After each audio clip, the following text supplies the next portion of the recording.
سر کوئی فرض نماز بھی جمعے کا مقابلہ نہیں کرتی اپنی اسٹرینتھ میں. عید کی تو نماز نفلی ہے اور سنت نماز ہے.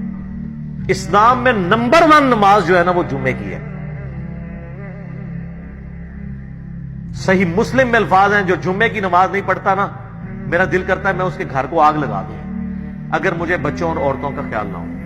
مسلم شریف میں یہ الفاظ ہیں, نبی علیہ السلام فرمایا کہ لوگوں جمعہ چھوڑنے سے باز آ جاؤ, ایسا نہ ہو اللہ تمہارے دلوں پہ مہر لگا دے.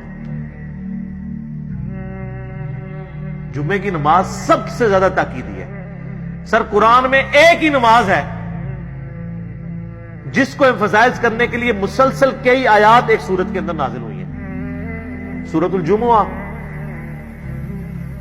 سورت الفجر بھی ہے لیکن اس میں صرف فجر کے وقت کی قسم کھائی گئی ہے. فجر کی نماز پڑھنے کے بارے میں کوئی اتنی لمبی ترغیب نہیں آئی ہوئی ہے. لیکن سورت الجمعہ میں کتنا آیا ہے کہ جب جمعے کے دن اذان دی جائے کاروبار ترک کر دو, مسجد کی طرف لپکو, تجارت چھوڑ دو, پھر نماز جب پوری کرو اس کے بعد. سر اتنی بڑی تاکید کیونکہ یہ مسلمانوں کی پولیٹیکل گیدرنگ ہے ویکلی. اس کے بغیر مسلمان ایک پیج پہ نہیں آئیں گے.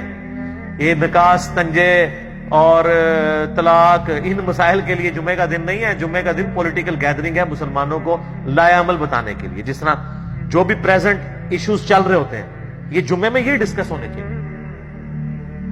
جمعہ اس لیے تو نہیں ہے کہ آپ نے وہاں پہ یہ بیان کرنا ہے کہ استنجے کے لیے کتنے ڈیلے چاہیے.